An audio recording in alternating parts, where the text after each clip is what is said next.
My husband secretly took out loans in my name while I was pregnant. When I found out, he said, debt builds character. I moved into my sister's basement with nothing but a laptop. 2 years later, I walked into the bank he owed as their lead auditor. When I opened his file in front of the board, I said, I never thought I'd be the kind of person to tell a story like this.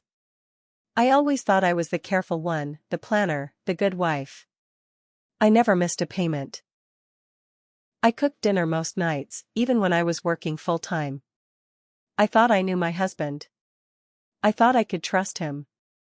Drew and I had been married for almost 6 years when it all came crashing down. We lived in Dayton, Ohio, in a small duplex that was a little too tight for the two of us, but I figured we'd upgrade once we got on our feet. I was 7 months pregnant with our first baby when I started noticing the small things. Drew started coming home later than usual. He'd always have some excuse, work ran late, got stuck in traffic, helping a buddy with his car. I wanted to believe him. I was so focused on getting the nursery ready, dealing with back pain, heartburn, and the constant exhaustion that comes with growing a human inside you. Then the mail started showing up. At first, it was just a few envelopes, thick, official-looking, with bank logos I didn't recognize. I asked him about them. Oh, those? Just junk. Pre-approved offers, you know how it is, he'd say, barely glancing up from the TV. But then the envelopes started coming in thicker stacks, marked urgent, final notice, and worst of all, past due. One night, I finally confronted him. Drew, what is all this? These letters, the past due notices, why are they in my name? I asked, holding a stack of them in my shaking hands. He didn't even flinch. He didn't get up from the couch, just looked at me with this smug, almost bored expression. Relax, babe. Debt builds character, he said, like it was some kind of joke. We needed the cash. You know how tight things have been. And you've got better credit than me, so it made sense. I felt like I couldn't breathe. You took out loans in my name? Without even telling me? Are you insane? He finally stood up then, towering over me, trying to make me feel small. Don't be so dramatic. It's not like you're gonna get thrown in jail or anything. It's just a little debt. Everyone has it. I was speechless. That same week, the repo man showed up. I was standing in the driveway, pregnant, barefoot, in my pajamas, while this guy in a stained vest hooked up Drew's car to a tow truck. When Drew got home, I lost it. I screamed at him, asked him how he could do this to me, to us, to our unborn child. And you know what he did? He laughed. He actually laughed in my face. You're so emotional, he said. You need to calm down. This is why you can't handle the real world. I packed a bag that night. I left with nothing but my laptop, a duffel bag of clothes, and my unborn baby. I moved into my sister Mandy's basement in Kettering. That first night in Mandy's basement, I lay on an air mattress, staring at the exposed pipes on the ceiling, my belly heavy and aching. I felt like a failure. Like I'd ruined my life. But I made a promise to myself. I wasn't going to let him win. While I nursed Ella at 3 a.m., I studied. I learned everything I could about credit laws, fraud detection, and finance. I took online courses during her naps. I worked temp jobs, data entry, call centers, even stocking shelves at Target. Every dollar went toward paying down what I could and keeping a roof over our heads. It wasn't glamorous. It was survival. 2 years later, I got hired as a junior auditor at a local credit union. It wasn't much, but it was a start. I kept my head down, worked late, asked questions. I wanted to learn everything. Within a year, I'd moved up twice. I was good at this. Damn good. Then came the call. A regional bank, his bank, needed a new lead auditor. I applied on a whim, half thinking they'd never pick me. They did. Walking into that building the first day felt like I'd been holding my breath for 2 years, and I was finally letting it out. I wore a navy suit I bought secondhand and carried a leather bag I got at Goodwill. I felt like a warrior walking into battle. 2 months in, I was doing a routine review of high-risk accounts for an upcoming board meeting. And that's when I saw it, his name. Andrew Caleb Weston. My hands trembled. I clicked into the file. There it was, 3 defaulted loans, all unpaid for over 24 months. Over $40,000 in debt, interest piling up, no payments made since the day I left. I sat there for a long time, staring at that screen. Then I made a decision. At the next board meeting, I was presenting our fraud findings. I opened my laptop, took a deep breath, and started the presentation. My voice was steady, my heart racing like a drum in my chest. Ladies and gentlemen, I said, clicking to the next slide, I'd like to highlight a particular account that poses significant risk to the bank. I clicked again. Drew's name and file popped up on the big screen behind me. This borrower has been in default for over 2 years, I said, keeping my voice calm, with total outstanding balances of over $40,000. Multiple loans, all obtained through fraudulent means, including falsifying identity information and unauthorized use of another individual's credit history. I paused, looked around the room. That individual, I continued, was me. Dead silence. I could feel the tension in the air, like the oxygen had been sucked out of the room. I told them everything, how he'd taken out loans in my name without my knowledge, how he'd ruined my credit, how he'd left me pregnant and alone, how he told me to my face that debt builds character. One of the board members, a sharp-eyed woman named Deborah, leaned forward, her voice cold. "And what do you propose we do about this, Ms. Weston?" I didn't hesitate.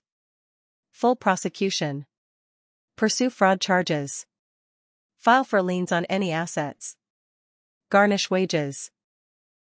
And I will personally testify as the victim in court. They voted unanimously. A month later, the police arrested Drew outside of his apartment. I heard from an old friend that he cried like a baby when they cuffed him. His accounts were frozen. His credit tanked. The woman he'd left me for? She bailed the moment she found out about the fraud charges. He tried to email me once. Just a pathetic line, "You didn't have to ruin my life." I never replied. I was too busy living mine. After that board meeting, everything moved fast. The bank's legal team got involved immediately. I provided every document I had, my old credit reports, the letters from debt collectors, even the texts Drew had sent me back when it all started. They told me it was one of the clearest cases of personal identity fraud they'd ever seen. They filed charges within weeks. But that wasn't the end of it. Drew fought back. I thought he'd crawl into a hole and disappear, but no. He tried to play the victim. He actually hired an attorney, some cheap, flashy guy who advertised on late-night TV, and they tried to claim I had known about the loans all along. That I had agreed to the debt as part of our family planning.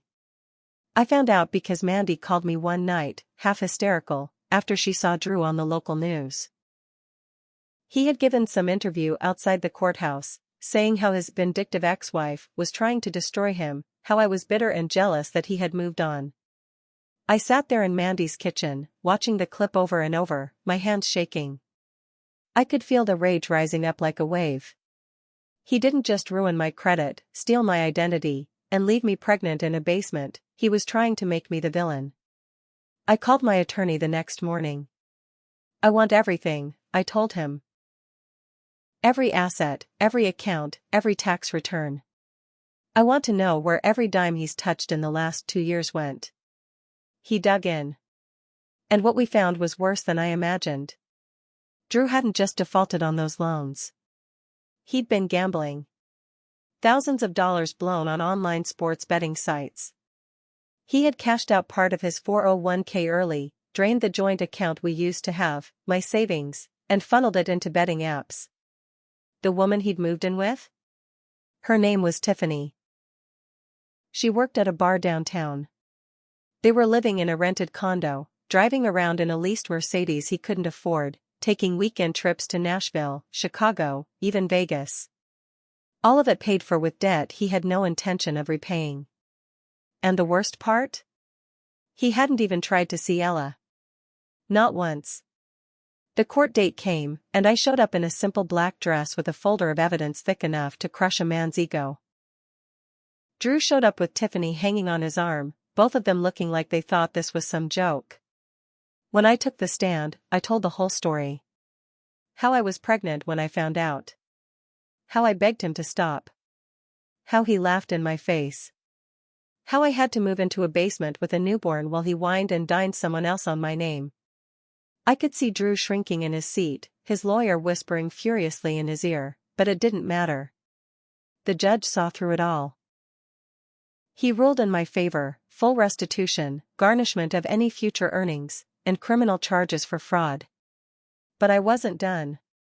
I requested a financial investigation into every account Drew had.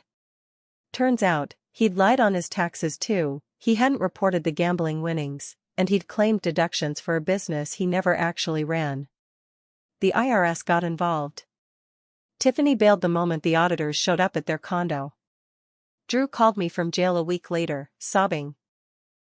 He left a voicemail begging for help, saying he'd learned his lesson and just needed a second chance. I didn't respond. I changed my number. Ella and I moved out of Mandy's basement into a small but cozy townhouse. I got a better job, senior auditor now, and I'm working on getting my CPA. My credit? It's almost fully recovered. But Drew? He's still sitting in county lockup, waiting for sentencing. And me? I'm living. Finally, really living. I don't know if debt builds character. But I do know this, revenge builds peace. And I sleep just fine now. 3 months after the court date, I thought it was finally over. Drew was in county jail awaiting sentencing. The bank had secured a civil judgment against him. The IRS was breathing down his neck. And I was finally starting to breathe again. Ella was in daycare, I was working full-time, and I'd even started going on walks again, just feeling free. But Drew wasn't done. Out of nowhere, I got a notice in the mail. He was trying to appeal the fraud charges. His lawyer, that slick TV ad guy, filed a motion claiming I had coerced Drew into taking the loans, that it was some kind of marital agreement, and that I was now trying to frame him for financial gain.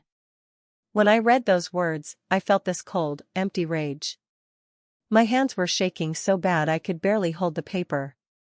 I sat on my bed, Ella asleep in the next room, and I stared at that letter for a long time. I had a choice. I could let it go, let the lawyers handle it. Or I could make sure Drew never had a chance to pull this on anyone else. I chose war. I dug. I took time off work, burned through vacation days, and started going through everything. Old tax filings, our marriage records, his employment history, bank statements from when we were together. I filed Freedom of Information Act requests. I got statements from his ex-girlfriend Tiffany. Turns out she was more than happy to talk once the IRS came for her too. And what I found? God, it was worse than I thought. Drew had a pattern, he'd done this before. Before me, there was another woman, Shannon, in Cleveland. He'd pulled the same stunt with her, opened credit cards in her name, took out a car loan, even leased a freaking jet ski under her credit. When she found out and tried to leave, he threatened her, told her she'd go to jail for conspiracy. She'd never come forward because she was terrified. I tracked her down. We talked for hours. She cried when I told her what I was doing. I got affidavits from Shannon, from Tiffany, and even from Drew's former boss, who admitted Drew had been fired for financial irregularities, but they never pressed charges because they didn't want the bad press. I brought it all to the prosecutor. The day of the sentencing hearing, I sat in the front row of the courtroom. Drew shuffled in wearing that same orange jumpsuit, looking thinner, older, broken. When the prosecutor laid out the pattern of fraud, the multiple victims, the tax evasion, and the fact that Drew had tried to weaponize the legal system against me, the courtroom went dead silent. Drew's lawyer tried to argue for leniency, saying Drew had a gambling addiction and mental health struggles. But the judge wasn't having it. He looked Drew dead in the eye and said, "Mr. Weston, you didn't just make mistakes, you chose to manipulate, deceive, and destroy the lives of the people closest to you. I see no remorse. I see no accountability. And frankly, I see no reason to believe you wouldn't do this again." And then he sentenced Drew to 12 years in state prison. Full restitution to all victims. Tax penalties. And a permanent mark on his record: financial fraud, identity theft, tax evasion. I walked out of that courtroom feeling like the air was lighter. But I wasn't done yet. I sued Drew in civil court for emotional distress. I won. The judgment wasn't huge, just over $50,000, but it was enough. And I knew he'd never be able to pay it, not from prison. I also filed an identity theft report that barred him from ever opening credit in my name again. Every bank in the state flagged him. Tiffany? She disappeared. Shannon? She moved out of state, started over. Me? I rebuilt. Ella and I moved into a little house with a backyard. I got a promotion. Senior auditor, managing a small team. I started a side gig helping women get out of financial abuse situations, teaching them how to check their credit, file fraud reports, lock down their accounts. One night, after I put Ella to bed, I sat on the porch with a glass of wine. The sun was setting, the air was warm, and for the first time in years, I felt safe. Drew tried to destroy me. He tried to ruin my name, my credit, my life. But in the end? He's in a prison cell, broke, alone, a number in the system. And me? I'm free.